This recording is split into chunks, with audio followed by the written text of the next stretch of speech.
Alléluia. Amen. Que la paix et la grâce de Dieu le Père soient avec vous. Amahoro n'ubuntu bw'Imana biva kuri data bibane nawe. Amen.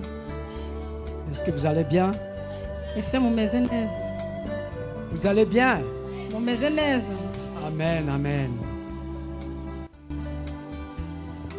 Je suis reconnaissant envers le Seigneur Ndashimira Imana que je suis présent, kubera ko ndi hano que je suis en vie. kandi nkaba ndi muzima. Et je suis reconnaissant envers le Seigneur que vous êtes là. Kandi ndashimira Imana ko namwe muri hano Parce que vous êtes à la bonne place au bon moment. kubera ko muri mu mwanya mwiza no mu gihe cyiza.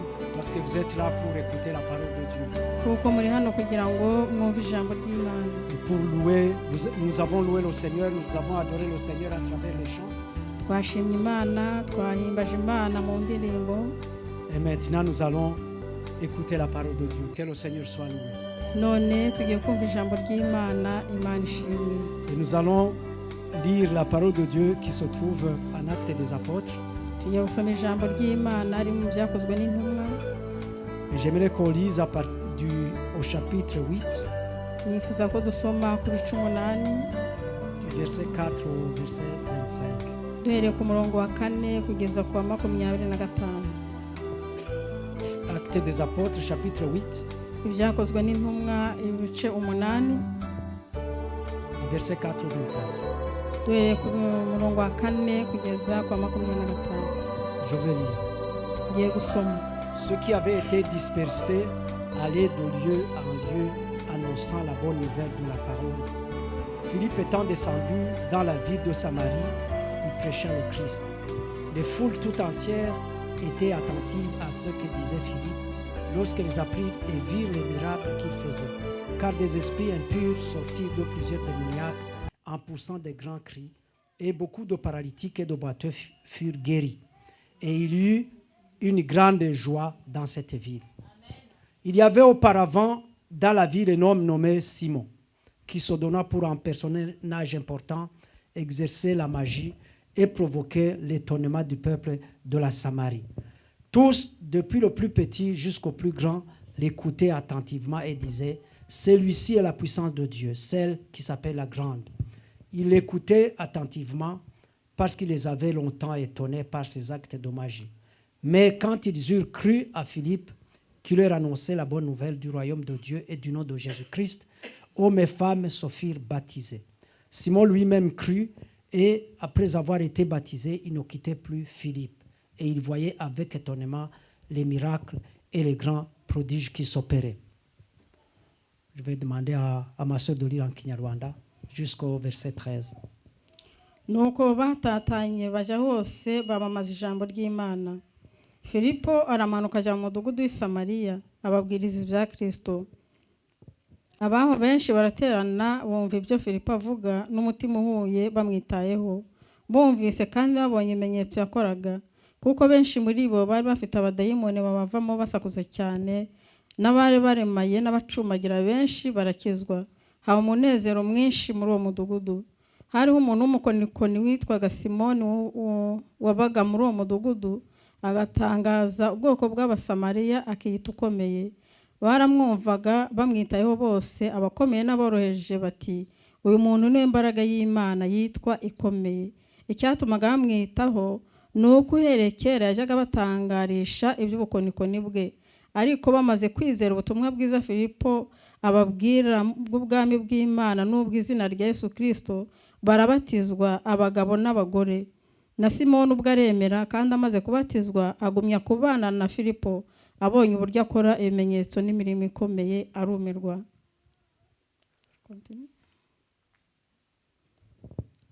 À partir du verset 14, les apôtres qui étaient à Jérusalem, ayant appris que la Samarie avait reçu la parole de Dieu, y envoyèrent Pierre et Jean. Il y a un point. Ceux-ci arrivés chez les Samaritains prirent pour eux afin qu'ils reçussent le Saint-Esprit, car ils n'étaient encore descendus sur aucun d'eux. Ils avaient seulement été baptisés au nom du Seigneur Jésus. Alors Pierre et Jean leur imposèrent les mains et ils reçurent le Saint-Esprit. Lorsque Simon vit que le Saint-Esprit était donné par l'imposition des mains des apôtres, il leur offrit de l'argent en disant, « Accordez-moi aussi ce pouvoir, afin que celui à qui j'imposerai les mains reçoive le Saint-Esprit. » Mais Pierre lui dit, « Que ton argent périsse avec toi, puisque tu as cru que le don de Dieu s'acquérait à prix d'argent. Il n'y a pour toi ni part ni lot dans cette affaire, car ton cœur n'est pas droit devant Dieu. Repens-toi donc de ta méchanceté et prie le Seigneur pour que la pensée de ton cœur te soit pardonnée s'il est possible. Car je vois que tu es dans un fiel amer, dans les liens de l'iniquité. » Simon répondit, « Priez vous-même le Seigneur pour moi, afin qu'il ne m'arrive rien de ce que vous avez dit. » nuko intumwa zari Yerusalemu zumvise yuko abasamariya bemeye ijambo ry'Imana zibatumaho Petero na Yohana, nabo basohoyeyo banabasabira ngo bahabwe umwuka wera, kuko hari ataragira n'umwe muri bo amanukira, ahubwo bari barabatijwe gusa mu izina ry'umwami Yesu. Nuko babarambikaho ibiganza bahabwa umwuka wera. Ariko Simoni abonye yuko abaramitsweho ibiganza by'intumwa bahabwa umwuka wera, azizanira ifeza arazibwira ati, naje ni mu ubwo bubasha ngo nzarambikaho ibiganza ahabwe umwuka wera.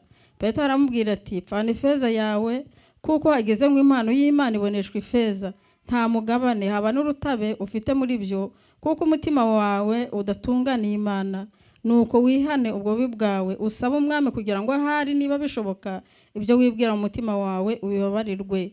Ndakureba uri mu birura no mu ngoyi zo gukiranirwa. Simoni amusubiza ati, munsabire umwami kugira ngo hatagira ikintu kimbaho mu byo muvuze. Amen. Ici, nous avons lu un long texte. Hano dusomye amagambo maremare. Mais il s'agit de personnages comme Philippe, baravugamwo abantu nka Filipo, Simon le magicien. Na Simoni w'umukonikoni. On parle également de Pierre et de Jean. Bakavugamo na Petero na Yohana. On parle aussi des peuples de Samarie et de Jérusalem. Bakavugamo n'ubwoko bw'i Samariya ndetse n'ab'i Yerusalemu. Ici, c'est après le martyre d'Étienne. Hano ni nyuma y'urupfu rw'umuntu waho Imana witwa Stefano. Il y eut beaucoup de persécutions dans l'église de Jérusalem. Habayeho kurenganywa cyane mu itorero ry'i Yerusalemu. Les disciples sont dispersés. Abigishwa baratatana. Chacun prend sa direction. Buri wese agafata iyo nzira. Vous savez, quand il y a un problème dans un pays, les gens fuient, et quand ils fuient, ils prennent n'importe quelle direction. Murabizi yuko hari ikibazo mu gihugu, abantu barahunga kandi buri wese agahunga yerekeza hiwe. Alors les disciples se sont dispersés, ils sont allés au nord en Samarie. Abigishwa rero baratatanye bajya mu majyaruguru y'i Samariya. D'autres sont partis au sud en Judée. Abandi bajya mu majyepfo mu Buyuda. Et d'autres sont partis en Syrie. Abandi nabo bajya muri Siriya. Parce qu'il y avait la persécution. Kubera ko hariho kurenganywa. Malgré la persécution, nubwo hariho kurenganywa, ils allaient de lieu en lieu en annonçant la bonne nouvelle. Bagendaga baja ahantu bavamwe bajya ahandi bagenda bamamaza ubutumwa bwiza. En annonçant la bonne nouvelle de Jésus-Christ. Bagenda bavuga ubutumwa bwiza bwa Yesu Kristo. Et la bonne nouvelle du royaume de Dieu. Bakavuga ubutumwa bwiza bw'ubwami bw'Imana. Ce qui veut dire qu'on peut servir n'importe où. Bishatse kuvuga yuko umuntu ashobora gukorera Imana ahantu ari hose. Même dans des moments difficiles comme ses disciples. Niho haba mu bihe bikomeye nk'uko byagendekeye intumwa. On peut servir le Seigneur. Umuntu ashobora gukorera Imana. Donc Philippe, quand il est allé en Samarie, il a prêché le Christ. Filipo rero ageze Samariya yigishije Yesu Kristo. Et les foules étaient attentives à ses enseignements. Kandi abantu benshi bamukurikiraga rwose bamwitayeho. Comme vous êtes attentifs aujourd'hui. Nkuko uyu munsi namwe muri gukurikirana umwete. Donc les foules qui étaient en Samarie ils apprennent et voient les miracles qu'il fait. Abantu rero bari Samariya bamenye ibitangaza birimo bikorwa. Il s'agit des miracles qui suivent la parole de Dieu. Ni ibitangaza byajyanaga n'ijambo ry'Imana. Il y a un ordre pour avoir des miracles. Hariho rero gahunda yo kugira ngo ibitangaza bibeho. Les miracles que les disciples de Jésus font. Ibitangaza bikorwa n'abigisha ba Yesu. Donc c'est après avoir annoncé la parole, nukubanza kwamamaza ijambo ry'Imana, je dis Philippe, après avoir annoncé la parole de Dieu, filipo amaze kwigisha ijambo ry'imana il y a des miracles qui suivaient. hari ibitangaza byakurikiyeho. Nous avons lu que les paralytiques étaient guéris, Twasomye yuko ibimuga byarakize, les démons étaient chassés, abadayimoni bakirukanwa, les boiteux furent guéris aussi. kandi n'abacumbagira nabo barakira. Donc, Philippe a fait des miracles grâce à la parole de Dieu. Filipo yakoze ibitangaza kubera ijambo ry'Imana. Mais parallèlement, il y avait un certain Simon. Nanone hariho uwitwaga Simoni. Simon le magicien. La Bible parle de Simon le magicien. Simoni yari umukonikoni nk'uko biri bivuga. Et Simon le magicien se trouvait dans la foule. Simoni umukonikoni nawe yari muri abo bantu. La Bible nous dit qu'il était en Samarie avant Philippe. Bibiri tubwira yuko yabaga Samariya mbere yuko Filipo hagera. Et que c'était un personnage qui se prenait pour un personnage important. Kandi yari umuntu witaga yuko akomeye. C'est lui-même qui se donnait cette importance. Ni nawe wihaga uko gukomera. Et il exerçait la magie. Yakoraga rero ubukonikoni. Il provoquait l'étonnement du peuple de Samarie. Byatumaga rero abantu bo muri Samariya bamutangarira. Et d'après la lecture, tous, depuis le plus petit jusqu'au plus grand, l'écoutaient attentivement. Nk'uko twabisomye ngo abantu bose uhereye ku muto ukagera ku mukuru ngo bamukurikiraga bamwitayeho. Il écoutait attentivement parce que il les avait longtemps étonnés par ses actes de magie. Bamukurikiraga bamwitayeho kubera ko guhera cyera ajyaga batangarisha ubwo bukonikoni bwe. Donc ils avaient pris l'habitude de le voir, de l'entendre, de voir ce qu'il faisait. Bari baramenyereye rero kumwumva no kureba ibyo akora. Et ce qu'il faisait, c'était de la magie. Kandi ibyo yakoraga byari ubukonikoni. Lisons un peu Exode chapitre 7 verset 10 à 12. Dusome mu Kuva ibice 7 umurongo wa 10 kugera ku wa 12. Pour voir un peu la différence de la magie et des choses de Dieu. Kugira ngo turebe itandukanirizo riri hagati y'ubukonikoni n'ibintu by'Imana. Entre la puissance de Dieu et la magie. Turebe itandukaniro riri hagati y'ububasha bw'Imana n'ubukonikoni. Moïse et Aaron allèrent auprès de Pharaon et ils firent ce que l'Éternel avait ordonné. Aaron jeta sa verge devant Pharaon et devant ses serviteurs et elle devint un serpent. Mais Pharaon appela des sages et des enchanteurs, et les magiciens d'Égypte, eux aussi, en firent autant par leurs enchantements. Ils jetèrent tous leurs verges, et elles devinrent des serpents. Et la verge d'Aaron engloutit leurs verges. Mose na Aroni binjira kwa Farao bakora icyo Uwiteka yategetse. Aroni ajugunya inkoni ye hasi imbere ya Farao n'abagaragu be ihinduka inzoka. Farao nawe ahamagaza abahanga n'abarozi aribo bakonikoni ba Egiputa nabo babigenza batyo babikoresheje uburozi bwabo. Umuntu wese muri wajugunya inkoni ye hasi ziba inzoka maze inkoni ya Aroni imira izabo. Pharaon avait des sorciers. Farao yari afite abarozi. Il avait ses magiciens. Yari afite n'abakonikoni. Moïse et Aaron avaient leur Dieu. Mose na Aroni bo bari bafite Imana yabo. Il faut savoir que le diable imite toujours Dieu. Tugomba kumenya yuko igihe cyose Satani abashaka kwigana Imana. Alors le Dieu de Moïse et d'Aaron Imana ya Mose na Aroni n'a pas besoin de prouver qu'il est Dieu. Ntabwo ikeneye kugaragaza kwemeza yuko ari Imana. Parce qu'il est Dieu. Kubera ko ni Imana. Parce qu'il est créateur de tout ce qu'on voit, de tout ce qu'on ne voit pas. Kubera ko niyo muremyi wa byose ibyo tubona n'ibyo tutabona. De toute chose a été créée par lui. Ibintu byose byaremwe nawe. Mais la verge d'Aaron, ariko inkoni ya Aroni, qu'est-ce qu'elle a fait? Yakoze iki? Donc Aaron avait une verge. Aroni yari afite inkoni. Les sorciers de Pharaon en avaient aussi. N'abarozi ba Farao bari bazifite. Mais ce qui s'est passé ce jour-là, ariko icyakoretse uwo munsi, c'est que tout le monde a jeté sa verge. Nuko abantu bose bajugunye inkoni zabo. Mais la verge d'Aaron a englouti toutes les autres verges. Ariko inkoni ya Aroni imira izindi nkoni. Donc ce qui veut dire que le diable imite toujours Dieu. Il avait une verge comme celle d'Aaron.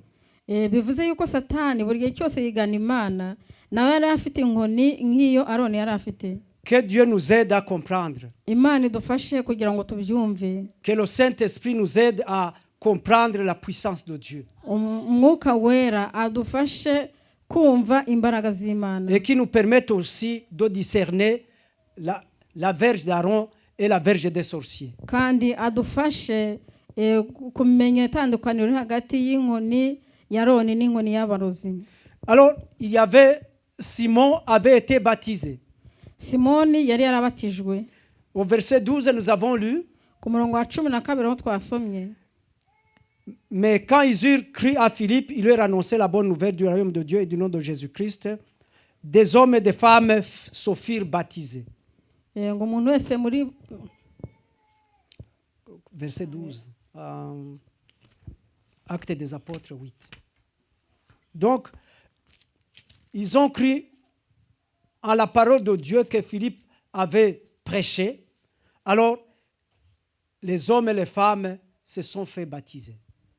ariko bamaze kwizera ubutumwa bwiza, Filipo ababwira iby'ubwami bw'Imana n'ubw'izina rya Yesu, barabatizwa abagabo n'abagore.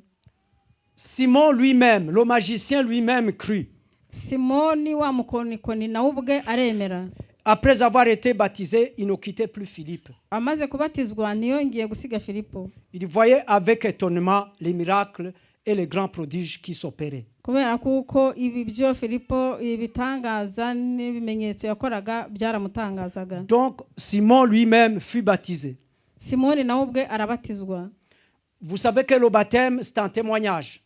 Murabizi ko umubatizo ni ubuhamya. C'est un témoignage de quelqu'un qui veut suivre Jésus. Ni ubuhamya bw'umuntu ushaka gukurikira Yesu. C'est aussi une mort, un ensevelissement et une résurrection à la fois. Umubatizo nanone ni ugupfa no kuzuka.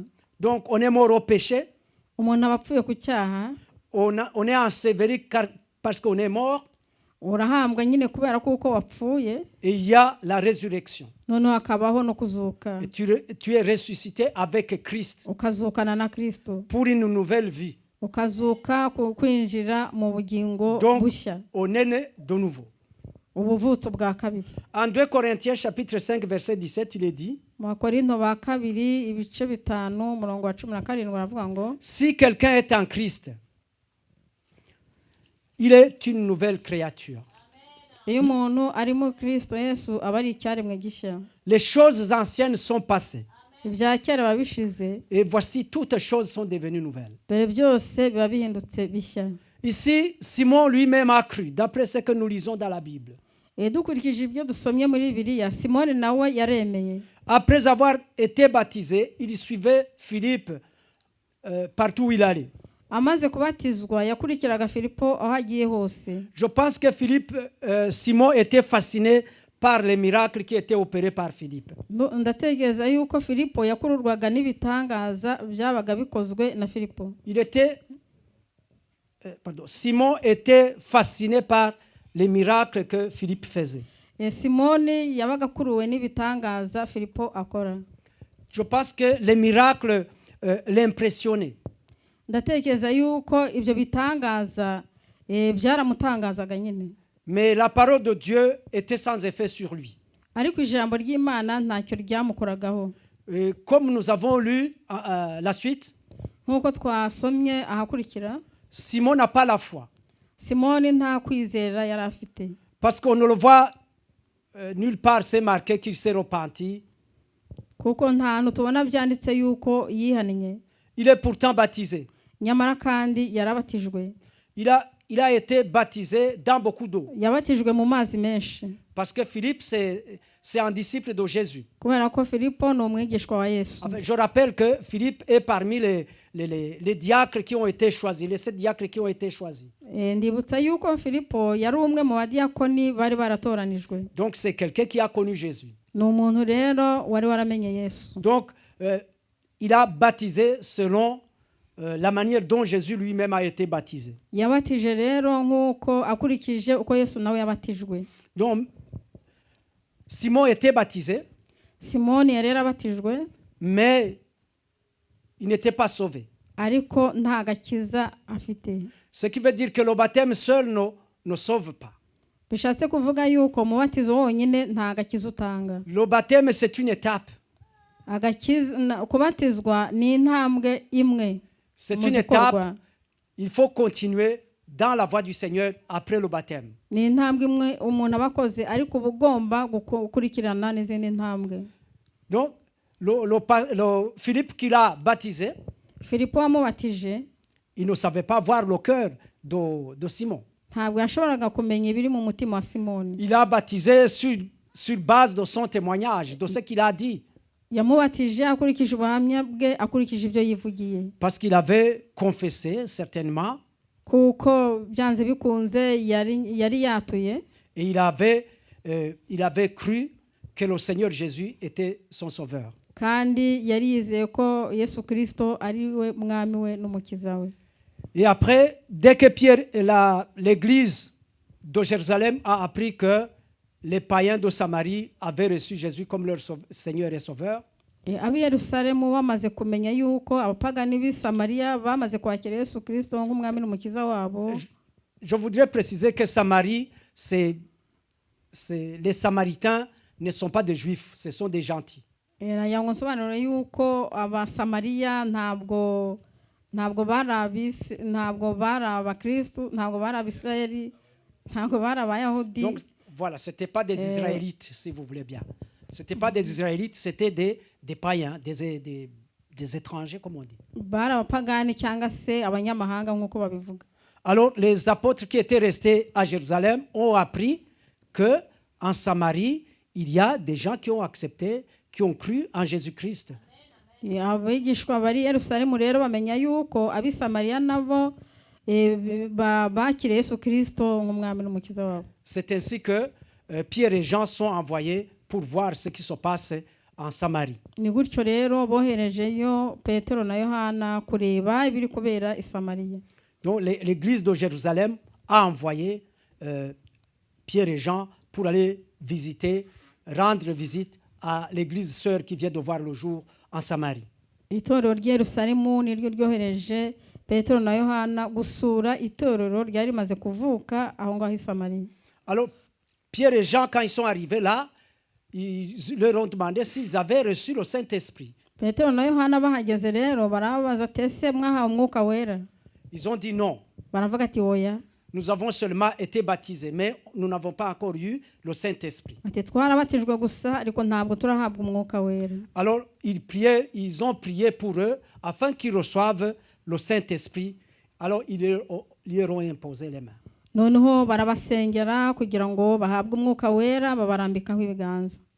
Alors aussitôt ils ont reçu le Saint-Esprit. Frères et sœurs, je vous dis qu'il faut vraiment avoir la soif d'avoir le Saint-Esprit comme c'est cette église de Samarie. Nous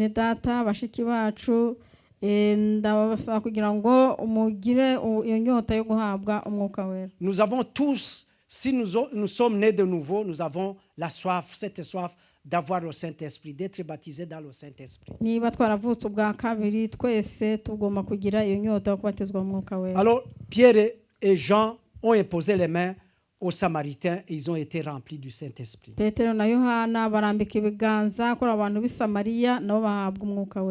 Et cette église, c'était une église des nouveaux chrétiens.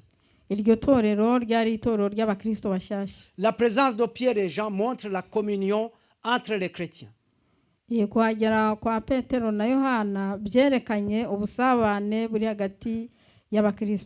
C'est ainsi qu'il faut avoir une communion entre les chrétiens.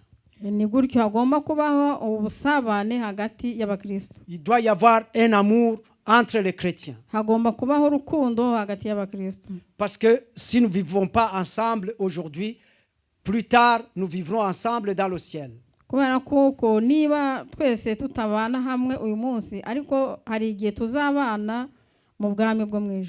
Amen. Donc la présence de Pierre et Jean exprime une pleine communion entre croyants.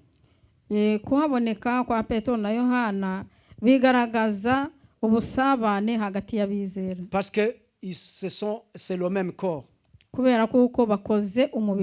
Les chrétiens sont un même corps. abakristo bakoze umubiri umwe, Certains sont les mains, bamwe ni ibiganza, certains sont les jambes. bamwe ni abandi ni amaguru. Donc imaginez un corps constitué de vous et moi. Rero gerageza utekereze umubiri ugizwe namwe nanje. C'est ainsi qu'il faut s'aimer. Ni gutyo tugomba gukundana, Parce qu'on aime une partie de son corps. kubera ko umuntu wese akunda igice cyose kiri ku mubiri we. Nous sommes un même corps. Twese turi umubiri umwe, Nous sommes tous en Jésus-Christ. twese turi muri Yesu Kristo. Donc la Bible nous dit également, Bibiliya irongera tubwira ngo il n'y a ni juif ni grec. nta muyuda nta n'umugereki. Il n'y a ni juif ni grec. C'est ce que Pierre et Jean ont fait. Nta muyuda nta n'umugereki, nibyo Petero na Yohana bakoze. Mais il y avait l'attitude de Simon le magicien. Ariko hari nanone umwifato wa Simoni umukonikoni. Voyant que les gentils étaient remplis ont reçu le Saint-Esprit, Abonye ko abapagani b'i Samariya bahawe umwuka wera, il a pensé que ce Saint-Esprit il peut l'utiliser dans ses affaires de magicien. yatekereje yuko uwo mwuka wera ashobora kuwukoresha muri bya bikorwa bye by'ubukonikoni. C'est ainsi que j'ai dit que Simon n'était pas vraiment sauvé. Namaze kubabwira yuko Simoni ntabwo mu by'ukuri yari yagakizwa. Il n'était pas sauvé parce qu'il suivait Philippe à cause des miracles qu'il faisait. Yari ataragakizwa kubera ko yakurikiraga Filipo abitewe n'ibitangaza Filipo yakoraga. Il considérait les miracles que Philippe faisait comme un pouvoir surnaturel que Philippe avait. Ibitangaza Filipo yakoraga we yabibonaga nk'ubushobozi bundi budasanzwe. Et cette puissance pouvait lui être utile dans son métier de magicien. Yatekerezaga rero yuko izo mbaraga zashoboraga kumufasha muri wa mwuga w'ubukonikoni. Que vraiment Dieu nous aide. Imana idufashe cyane. Pour que nous puissions être baptisés. Kugira ngo tubashe kubatizwa. Quand nous faisons baptiser, que nous ayons la foi, que nous ayons la foi dans notre Seigneur Jésus. Mu gihe twabatijwe tukagira ukwizera muri Yesu Kristo. Et que nous puissions tout laisser tomber et ne pas avoir deux cœurs. Tugasiga byose ntitugire imitima ibiri. Parce que c'est comme nous avons lu. Kubera ko nk'uko twasomye. Donc quelqu'un qui est baptisé, il a tout laissé, il devient un être nouveau. Umuntu wabatijwe asiga byose agahinduka umuntu mushya. Toutes choses anciennes deviennent de nouvelles choses. Ibintu byose bya kera bihinduka ibintu bishyashya. C'est ainsi qu'on est plongé dans l'eau. Ni gutyo tugiye twibira mu mazi. Ça c'est la mort. Uko ni ugupfa. Et puis on est enseveli. Noneho tugahambwa. Et on est ressuscité. Hanyuma tukazuka. Ici Simon n'est pas vraiment ressuscité. Hano Simoni mu by'ukuri ntabwo yazutse. Il n'a pas eu une nouvelle vie. Ntabwo yabonye ubuzima bushya. Parce qu'il avait des intentions pour continuer son métier de magicien. Kubera ko yari afite imigambi yo gukomeza imirimo ye y'ubukonikoni. Donc il voulait profiter du Saint-Esprit pour l'utiliser comme magicien. Ahubwo yashakaga gufatira ku mwuka wera kugira ngo akomeze ubukonikoni. Donc Simon, c'est pas un bon exemple pour nous. Simoni rero ntabwo ari urugero rwiza kuri twebwe. Alors c'est ainsi que Simon va offrir de l'argent à Pierre. Ni gutyo rero Simoni yahaye Petero na Yohana amafaranga. Il lui donne de l'argent, il offre de l'argent à Pierre, pardon. Il s'appelait également Simon Pierre. Bahereza Simoni Petero amafaranga. Uwo Simoni ahereza Petero amafaranga. Pour qu'il ait le Saint-Esprit. Kugira ngo abashe nawe kubona umwuka wera. Alors la réponse de Pierre était claire. Igisubizo cya Petero cyari gisobanutse. Et il répond, que ton argent périsse avec toi. Aramubwira ngo pfana ifeza yawe. Que ton argent périsse avec toi. Pfana ifeza yawe. En effet, la Bible nous dit qu'aucun croyant ne périra jamais. Bibiliya itubwira yuko nta wizera uzarimbuka. En effet, Jean chapitre 3, 16 que vous connaissez. Muri Yohana 3:16 muzi. il est dit que personne ne périra. haravuga yuko nta muntu uzarimbuka Parce que quelqu'un qui croit en Jésus ne périra pas. kubera ko umuntu wizera Yesu Kristo ntabwo arimbuka. Il n'y a pour toi ni part ni lot dans cette affaire. aramubwira ngo nta mugabane nta n'urutabi ubifitemo. En d'autres termes, il ne faisait pas partie de l'église. mu yandi magambo kwari kuvuga ngo we ntabwo abarirwa mu banyetorero. Car Simon lui a dit, il n'y a pour toi ni part ni lot dans cette affaire. kubera ko Petero amubwiye ngo nta mugabane nta n'urutabi ubifitemo. Il lui dit également au verset 23, aramubwira ku murongo wa 23, tu es dans un fiel amer et dans les lieux de l'iniquité. aramubwira ngo uri mu birura no mu ngoyi zo gukiranirwa.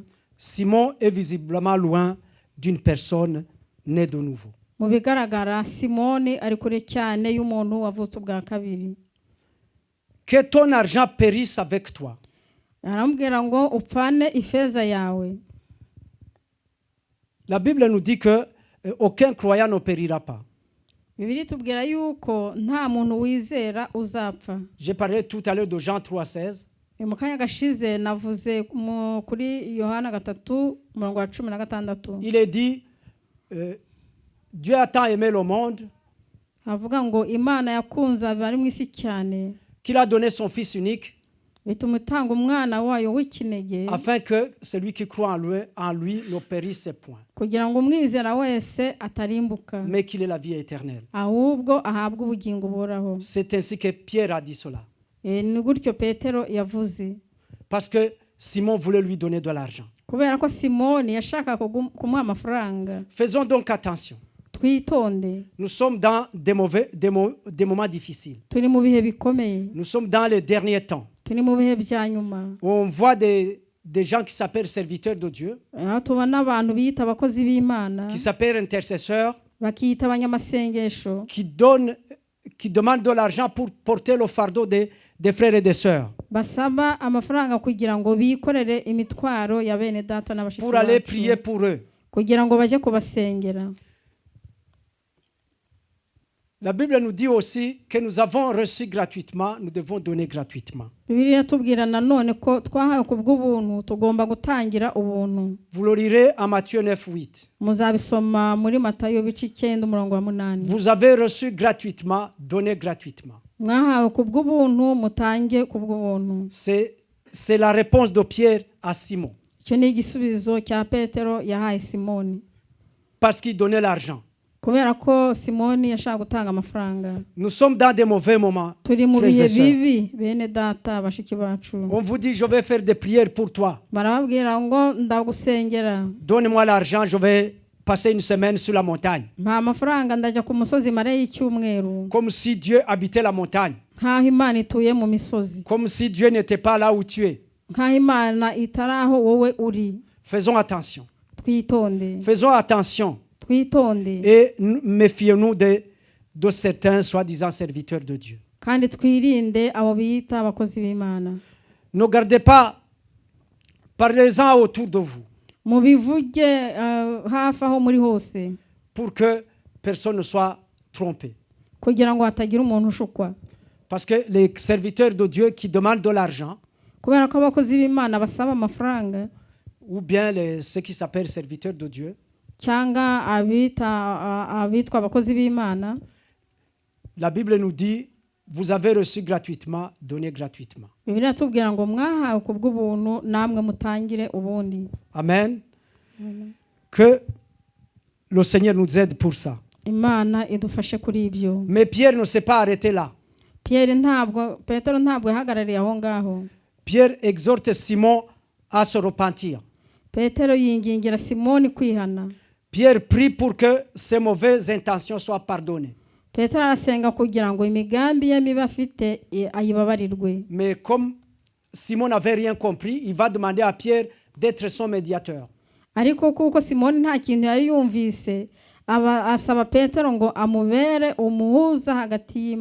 C'est ainsi qu'il a dit, priez vous-même le Seigneur pour moi, afin qu'il ne m'arrive rien de ce que vous avez dit.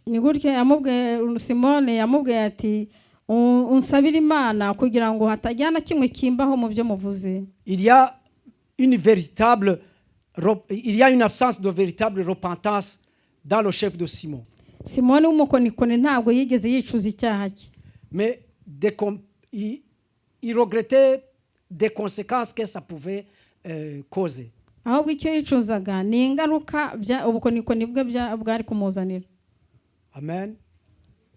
Voilà, la parole de Dieu nous dit, Ijambo ry'Imana tubwira riti, vient de nous montrer, la parole de Dieu vient de nous montrer ijambo ry'Imana rimaze kutwereka ko que Simon le magicien, malgré qu'il était baptisé, il n'était pas vraiment né de nouveau. Ko Simoni w'umukonikoni nubwo yari yarabatijwe ariko ntabwo yigeze avuka ubwa kabiri. C'est ainsi que je voudrais compris. Niyo mpamvu nashaka ko dusenga, pour que vraiment, si nous avons été baptisés, que nous soyons nés vraiment de nouveau. kugira ngo niba twarabatijwe ariko tunavuke ubwa kabiri. Que nous puissions marcher en nouveauté de vie. Dushobore kugendera mu buzima bushya. Et que également nous puissions avoir un esprit de discernement. Kandi dushobore kugira umwuka wo kurobanura indi myuka. Que nous puissions ne pas être trompés par les faux enseignants, les faux prophètes. Kugira ngo tudashukwa n'abahanuzi b'ibinyoma cyangwa n'abigisha b'ibinyoma. Et savoir que le baptême ne signifie pas forcément la nouvelle naissance.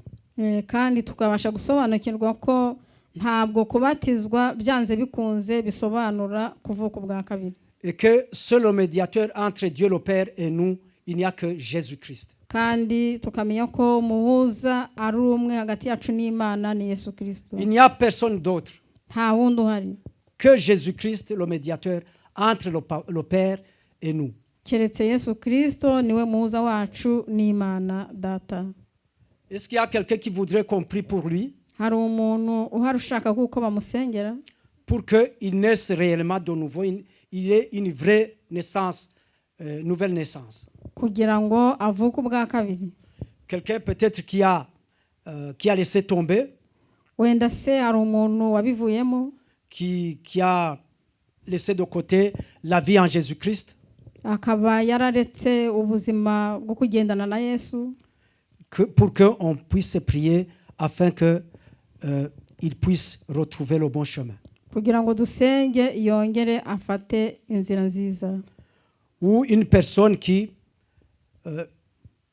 ne voit pas que Jésus est le seul médiateur entre Dieu le Père et nous. Cyangwa se umuntu utaramenya yuko Yesu ari we muhuza wacu n'Imana Data. Celui qui n'est pas encore né de nouveau, qu'il puisse se lever pour qu'on puisse prier pour lui. Umuntu wese utaravuka ubwa kabiri yahaguruka tukamusengera.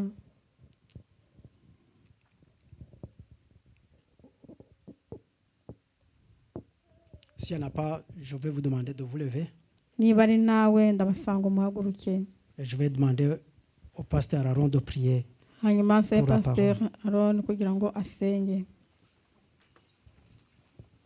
Prions le Seigneur Dusenge Imana pour que le Seigneur nous aide, kugira ngo Imana idufashe, qu'une fois que nous sommes baptisés, kugira ngo tumaze kubatizwa nous faisons attention. twitonde. Parce que la Bible dit, Kubera ko biravuga ngo toi qui es debout, wowe uhagaze fais attention pour que tu ne tombes pas. witonde utagwa. On va prier le Seigneur. Tugiye gusenga Imana. Père éternel, nous te rendons grâce. Data uhoraho turagushimiye. Merci pour le salut que tu nous as donné. Turagushimiye agakiza waduhaye. Seigneur, nous t'avons accepté. Mana twarakwemeye. Nous avons été baptisés Turabatizwa parce que nous croyons en toi. kubera ko Mais twakwizeye. nous savons que Satan peut toujours tenter les gens. Ariko tuzi yuko Satani ashobora igihe cyose Nous te kugerageza prions, abantu. Seigneur, Turagusabye de nous Mana garder. kugira ngo turinde, Pour que nous puissions, Seigneur, être toujours dans la sainteté. kugira ngo duhore turi mu bwere. Que malgré les attaques de l'ennemi, Nubwo ibitero by'umwanzi malgré les byabiriho, tentatives de Satan pour Non. nous faire tomber, nubwo Que nous Satani puissions atugerageza rester ngo debout. tugwe, ariko dukomeze et que nous duhagarare puissions garder précieusement le salut que tu nous as kandi donné. dukomeze turinde neza agakiza Seigneur, waduhaye. donne-nous un esprit de discernement. Mana uduhe umwuka wo kumenya no Parce que dans guhishurirwa, ces derniers temps, kugira ngo muri ibihe bya nyuma, comme on vient de l'entendre,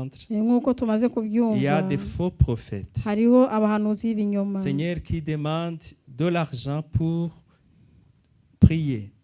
basaba les gens. amafaranga kugira ngo basengere abantu. Il y en a qui donnent aussi leur vie pour avoir les dons, Hari n'abatanga ubuzima bwabo kugira ngo bahabwe impano qui zabo, sacrifient leurs enfants ou les membres de leur famille cyangwa bagatanga abana babo cyangwa abo mu miryango yabo pour qu'ils puissent avoir la puissance. kugira ngo babone imbaraga. Mais nous savons que toute puissance qui ne vient pas de toi ariko tuzi ko imbaraga zose zitavuye kuri est vouée wowe, à l'échec.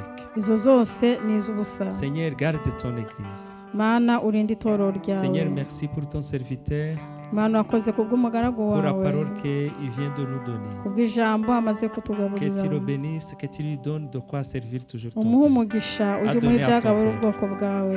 Seigneur, merci pour l'officiant. Mana urakoze ko wayoboye, Bénis-les au nom de Jésus. umuhe umugisha mu izina rya Bénis Yesu. chaque personne qui est venue ici. uhe umugisha umuntu wese waje Bénis, ahantu, Seigneur, aussi les interprètes uhe umugisha et abasobanuye les moniteurs et monitrices de l'école. n'abigishije abana, Et toute personne qui a œuvré dans ta maison. n'umuntu wese wagize icyo akora mu Nous nzu yawe. prions spécialement pour notre visiteur. dusengeye by'umwihariko umushyitsi, Seigneur, par le fait qu'il est venu dans cette maison de prière, kubera ko yaje muri iyi nzu yo tu gusengeramo, puisses lui donner ce que l'argent ne peut pas acheter. umuhe ibyo amafaranga atagura. Seigneur, maintenant que nous allons nous séparer, Mana ubwo tugiye gutandukana, sois avec nous. ubane natwe, Que ton amour nous entoure. urukundo rwawe rutugote, Seigneur, que la communion du Saint-Esprit soit notre partage. kandi ubusabane hamwe n'umwuka wera bitubere umugabane. Dans le nom de Jésus, mu izina rya j'ai Yesu prié. senze. Amen. Allez dans la paix du Seigneur. mugende mu mahoro On se voit y'Imana. mercredi à la réunion de prière. tuzahurira mu masengesho yo kuwa gatatu.